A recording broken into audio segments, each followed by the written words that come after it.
लाया था कहीं अस्पताल में। जब यद्यपि द्रव्य को सोच करे तब गर्भ में का तेरी जेब से खायो, और जा जिन जन्म लियो जग में केतक कोड़ी के संग में।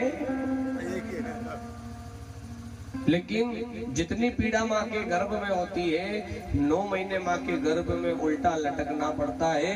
बार बार परमात्मा से प्रार्थना करते हो कि भगवान कैसे भी करके मुझे माँ के गर्भ से बाहर निकाल। कितनी गंदगी में हम सने होते हैं, उसके बाद यहाँ पर आकर के हमारा नामकरण संस्कार और जातकरण संस्कार किया जाता है। कभी खर्च हो जाए सोचना मत। यहाँ पर हम दिन रात बैठ करके ये सोचते कि मैंने अतरा पैसा कमा लिया और अतरा खर्च कर दिया।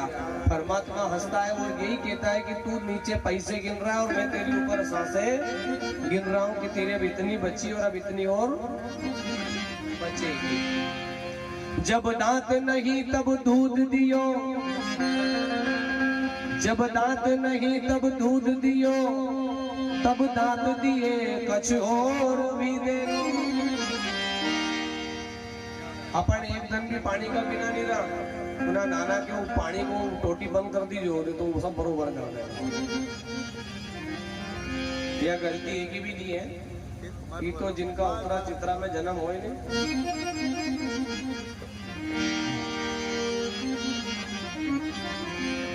बस बस भाई हनुमान जी नहीं आया, अपना इनंग ध्यान दो आपको। बोले बाकी मतलब अच्छा, अगर पड़ोसी सूरज भगवान के जल चढ़ाएगा तो वो कभी नहीं करेगा। पड़ोसी अगर राम को मंदिर में जाएगा भजन करेगा तो वो नहीं करेगा। पर पड़ोसी अगर एक ट्रैक्टर ले आओ तो भले अपने भी जमीन बेचो, पर घर का सामने ट्रैक्टर तुम मत कर होड़ा होड़ी रे, काहे की माथा। यानी धंधुरियों भी 6 महीना बिगड़ पानी के रह जाए, अरे कि नहीं रे, 6 महीने तक बिगड़ पानी के रह जाता है। और वो परमात्मा इतना बड़ा कलाकार है, उसको पता था कि कलयुगी जीव इतना खराब रहेगा, उसने गेहूं अनाज में कीड़े मकोड़े डाले। अगर वो गेहूं चना में कीड़ा मकोड़ा नहीं डाल दो तो शायद अपन लोग कोई गेहूं चना बेचबा नहीं जाता, भर के रखता घर में। लेकिन टेम से करो के यूज नहीं करोगा तो। दूसरा, शरीर में दुर्गंध पैदा कर दी। अगर कोई मर जाता है और 24 घंटे के भीतर अगर उस मुर्दे को नहीं जलाया तो उसमें से दुर्गंध आने लग जाती है। अगर परमात्मा दुर्गंध पैदा नहीं करता तो अपना बड़ा बुढ़ा के टांगी रखता अपन घर का आंगना में कि अपना बाबू जी है, फूफा जी है, काका जी है। और तीसरा, रोने की एक ऐसी मशीन भगवान ने फिट कर दी कि रोकर के इंसान आधे से ज्यादा दुख भूल जाता है। जब बेटा संसार में नहीं आता है उसके पहले माँ के स्तन में परमात्मा दूध की व्यवस्था कर देता है, और जब तुम संसार नहीं पहुंचते हो उसके पहले लकड़ी कंडा पहुंचा देता है। लेकिन हम दिन रात बस एक ही चीज में लगे रहते हैं, माया माया माया। ये कथा, ये सत्संग, ये किस्मत वाले को ही प्राप्त होती है। सबरी जैसा भाव रखो, नरसिंह मेहता जैसा भाव रखो, झन्ना जाट जैसा जीवन में भाव रखोगे तो तुम्हारा जीवन सफल है।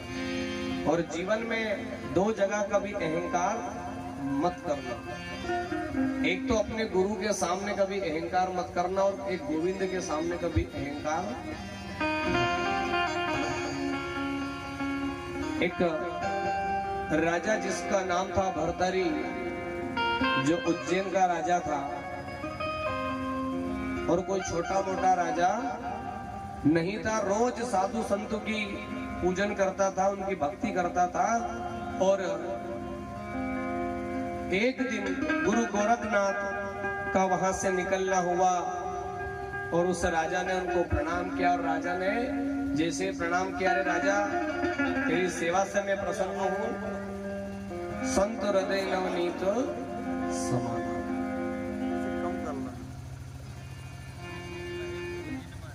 तो राजा से जब वो महात्मा प्रसन्न हुए, गुरु गोरखनाथ, उन्होंने अपनी झोली में से एक फल निकाला और उस राजा को दिया और कहा कि राजा, तेरी सेवा से मैं बहुत प्रसन्न हूँ और तेरी जरूरत इस प्रजा को है।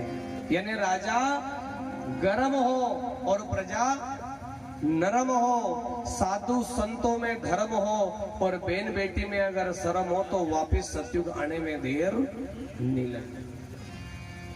राजा को फल दिया और कहा कि राजा, ये फल मैं तुझे देता हूँ, तू ग्रहण करना।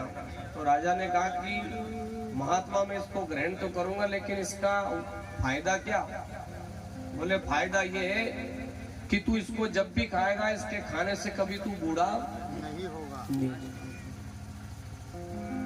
राजा ने कहा कि ठीक है प्रभु। वो फल लेकर के बेचारा राजा घर आया और घर आके अपनी जो रानी थी, अपनी रानी से बड़ा प्रेम करता था।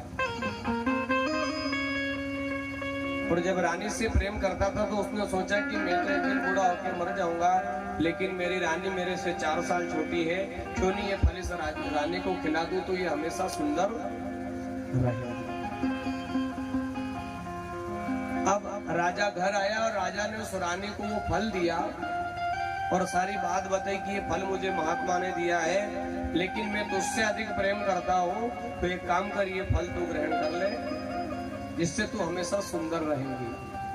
अब देखना, वो राजा का प्रेम रानी से था और रानी ने सोचा कि मैं क्या इसे खाऊंगी।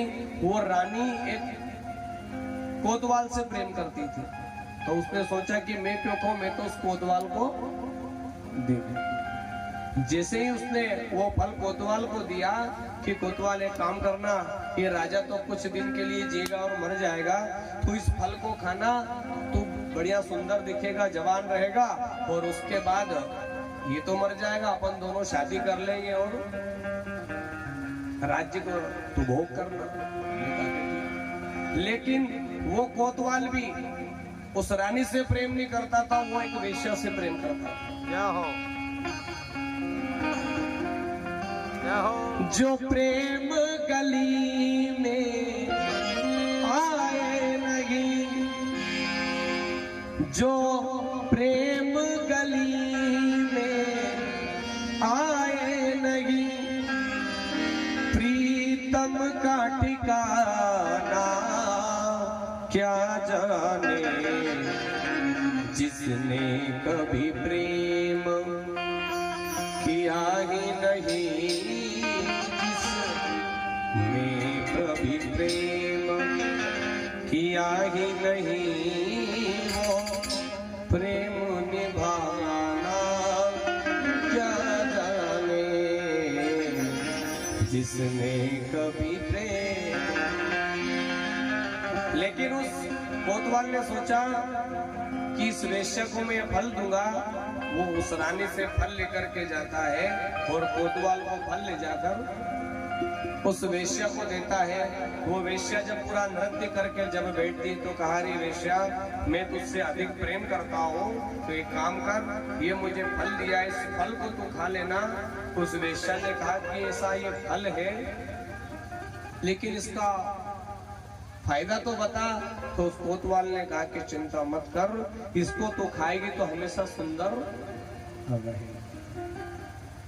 तो उस वेश्या ने सोचा कि ना जाने मैं कितने घर को बर्बाद करती हूँ, और अगर इस फल को खाऊंगी तो ना जाने और कितने लोगों का जीवन बर्बाद होगा।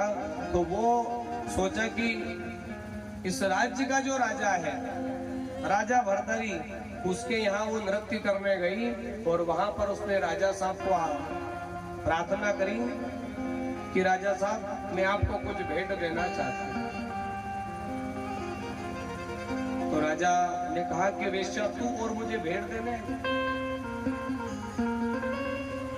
तो उस वेश्या ने प्रार्थना करी कि आप मुझे गलत मत समझना, लेकिन मैं जो आपको आज भेंट देने आई हूँ, ये भेंट ऐसी है कि राजा, इसकी जरूरत आपको है कि आप इसे ग्रहण करिए।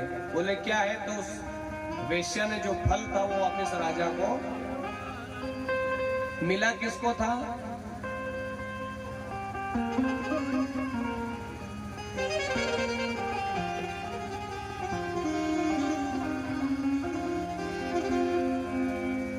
थोड़ी और देखी लो, उनके कभी नहीं देखी।